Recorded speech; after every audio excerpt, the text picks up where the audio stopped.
folks! Welcome back. Welcome back! Rudy in front of the bookcase. You've never seen this before. It's just craziness. So we're talking about Adventures in Forgotten Realms. Gonna have a little rant video today. I just want to... Who's paying $130 to $155 with shipping and tax for a D&D Adventures draft box? Who's paying this for these standard... Please comment below in my lovely comment section filled with thumbs downs and smiley faces and eggplant emojis. And please tell me I am one of the Timmies because I am so excited I have to pay $130 to $140 to $150 for a standard box because I don't want to wait a few weeks for it to tank 40%. Who is doing this? I don't understand what kind of person right now is going, man, I really want the new Magic set. How much is this draft box? It's going to be in print for the next 12 to 24 months and available at everywhere, including my local Papa Jeff Bezos Amazon corner store for unlimited for $90 to $100 in 30 days. Who? I know people are like, well, Rudy, a fool and their money or departed quick, all these phrases. And maybe there is always a market for that. I don't know. All I know is when the collector boxes are sitting at their normal $220, $230, $240 range with shipping and taxes, depending what websites you look at, and the set boxes are sitting at maybe what, $120? Who's buying the regular draft boxes for almost literally, think about this. TCG players are $140 plus tax. That's $155 out the door. I think Amazon's $135 out the door with tax. eBay's at $133 out the door with tax. Who's paying almost $140 for a draft box when the collector box is $80 difference? Or, I don't know, Modern Horizons 2 draft boxes are $220. Who's buying a standard box when and again, and to defend Adventures in Forgotten Realms, to defend it, expected value is over $100. It's hovering between $120. I think, maybe about 110 by the time you watch this video. It's not bad. But again, we are still officially not even at the Friday street release date. So again, you got to take all the financials as far as card values with a grain of salt until you hit release plus 30, release plus 90, blah, blah, blah. Allocation window gets released. People can order what they want. Right now, everything is very regulated and bottlenecked and all that stuff. But I just can't comprehend people buying. And look, I know you want to support your local store, and I give you some respect for that. But, when I'm seeing comments and these people talking about going to their local LGS and buying a case of 6 draft boxes of standard, and it's almost $900. I'm like, what? What? Who? Are you just, I guess if you're really that excited, you want to have an event or you're splitting with your friends, I get it. I just can't comprehend how for a segment... For a hobby that people want cards to be cheap and are so obsessed with cheap standard and everything, it's a game piece and everything needs to be cheap and playable and same old thing for the last 140,000 years. It amazes me that the same people seem to be buying these boxes at really inflated prices. And to the point that I'm genuinely believing that this whole supply shortage with every Wizard standard release for the last 5 sets, is it ever going to change? And then my next question is, when Papa Wizards is up in that ivory tower and the taco sauce is dripping on all of our heads and they're looking down at all of us, they're thinking, well, we don't have to put much product out there. The price goes higher. We get paid the same amount. And, let's just kind of go with it. Then we can just keep releasing more products and just every 30, 45 days we'll just have a new release. Maybe this is okay. They've learned a lot of things in the last 2 months. Last 6 to 12 months since 2020. They learned that clearly pro and organized play don't matter. Took them long enough, huh? It's kind of one of those things where they never really wanted to push the red button, but then when they were forced to shut it all down in 2020, and then they saw the big Papa, wheelbarrows of buckets of money going to Papa Hasbro, they said, wait a minute. Our professional, MLPs? Our professional league of players and the pro tours, we don't have magical fests anymore, but our profits at an all-time high. Wait, we didn't need those things? I feel like there's this huge revelation Like they were running the gauntlet with like the big boulder and Indiana Jones, and they made it, and they made it to the end, and they chose wisely, and they realized, holy crap, are we wasting millions? And I'm really starting to feel like that maybe there's another revelation here with this whole Wizards and Magic releases are, maybe they have data that shows that standard releases perform better when there's a restriction or a bottleneck on supply, and it creates more hype and frenzy for people to fight each other and bid up prices to sell less product. Stores make the same amount of money. I've been talking to people about this for years on YouTube. I was like, look, when Time Spiral or a standard box or a specialty collector box comes out, if I can get 100 boxes of it, or if I can get 1,000 boxes, if I had to choose between the categories, I would always choose the 1,000, because you can tank the price, right? That's what we all want the cards to be free anyways, and you can sell more of it. So instead of getting 100 boxes and you got to jack the price up because everyone's fighting for it, and if you don't raise the price, people are just going to buy it from you and flip it right back on eBay and laugh at you. It's one of those things where it's like, well, if they just had more Time Spiral Remastered, I would rather literally, like when I sold my 1,000 boxes of Time Spiral for $189, I would have rather had another wave of 1,000 boxes to sell the same price versus having nothing, or versus taking the first batch and increasing the margin, because everybody wins. The store makes the same amount of profit because they have access to more supply. The player base is happier because the box prices are cheaper. But the amount of supply manipulation is just so massive.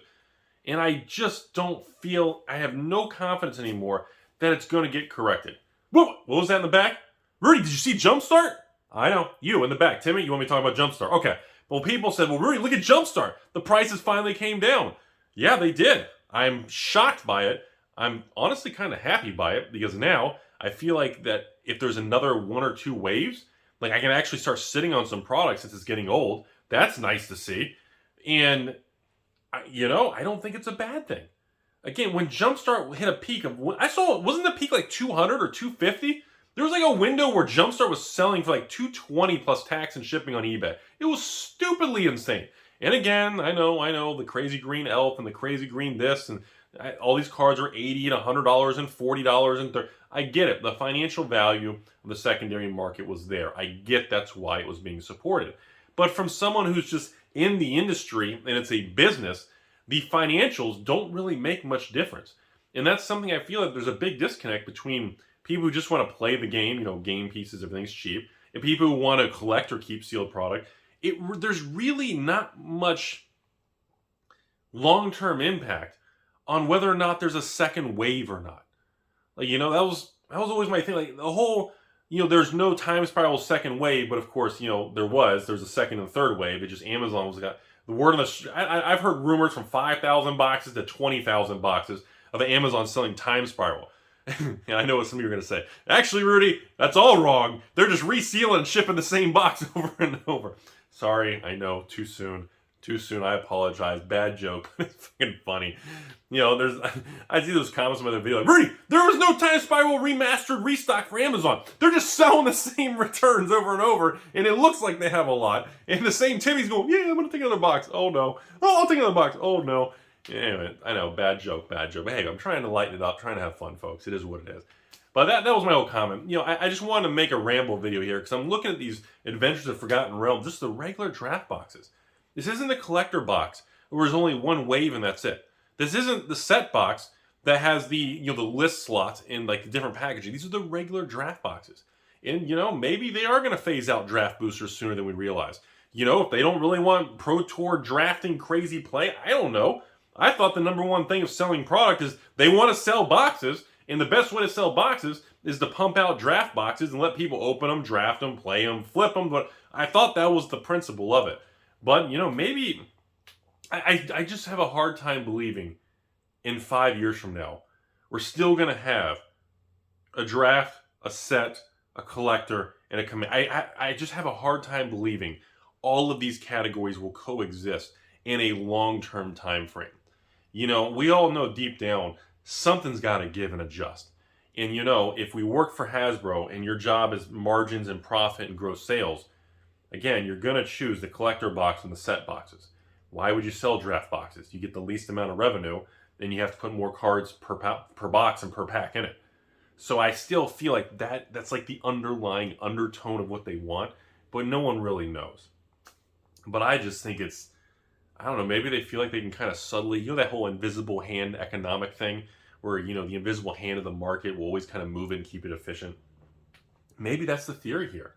Purposely, continuously bottleneck and kind of squeeze. It's almost like a short squeeze. It just kind of squeezes the price up because everybody's bidding it up. And maybe that's the purpose and that's the angle to get people to go away from draft. Maybe that's the reason. Seriously, think about that. Maybe that's the reason where people are going, I'm not going to pay $140 for a draft. Screw it. I'll take the set box for $110. Maybe that's really their way of doing it without saying it. That's possible. But anyways, that's all. I just want to share. And friendly reminder too, keep in mind the D&D set is the core set replacement. I've been wanting to drop that in more videos, and it's been my mistake for not bringing that up more often. But friendly reminder, everybody, this D&D set is essentially a core set replacement, which is supposed to be the weaker, more basic product of all the standard box releases in the calendar year. And I can tell you one thing, the D&D set will sell better than a core set. I mean, I've been a big proponent of core sets.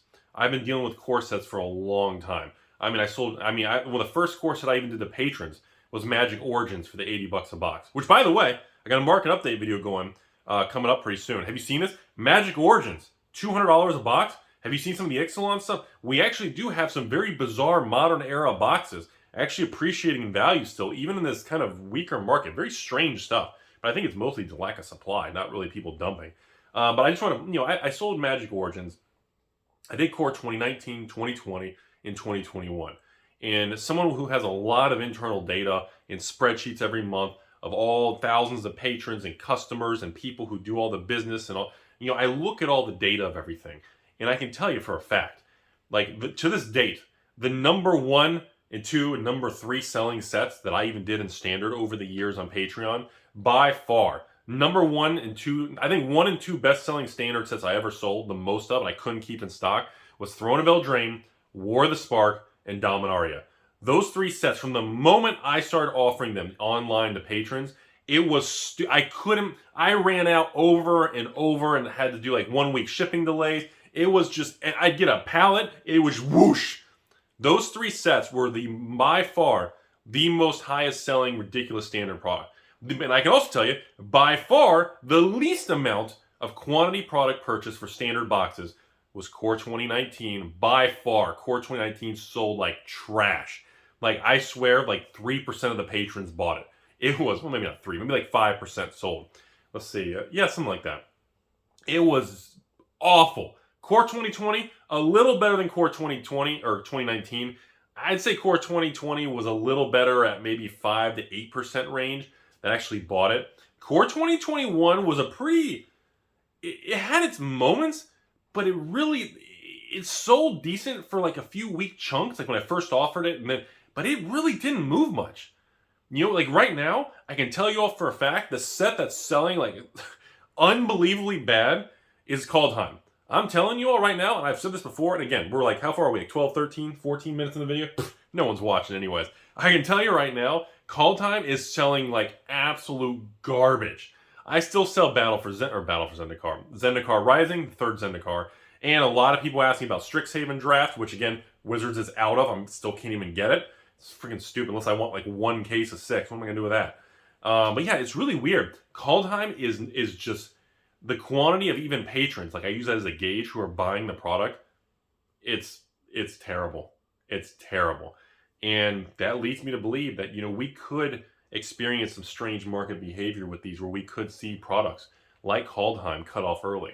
We saw that with, was it Rivals of Ixalan or both? I know Dragon's Maze years ago was cut off early. I think one of the Ixalan sets, and also Hour of Devastation was cut off early. There was something, they just don't sell. And then, Wizards gets these weird moments where it's still in standard, but it's towards the end of standard, and they're we don't want to, we're at that point, should we reorder another batch? And they make the decision to not reprint it and reorder it. And you have weird situations. Now, why on earth Dominaria, to this date, I will never understand that product. Why that product was cut off, before it rotated out of standard and it was selling like crazy and they didn't make another 10,000 booster boxes and just milk it? I have no idea. I will never understand some of the decisions that are made, and they must have some evidence that I don't have and the rest of us don't have, so we don't really know what the reason is, but they must have had a reason. So anyways, I'm done rambling today. Interesting, like I said, mostly just talking about these draft boxes, and yeah, that's just kind of what's going on. Hope you guys learned something, and I guess a giggity? We'll get a little giggity today.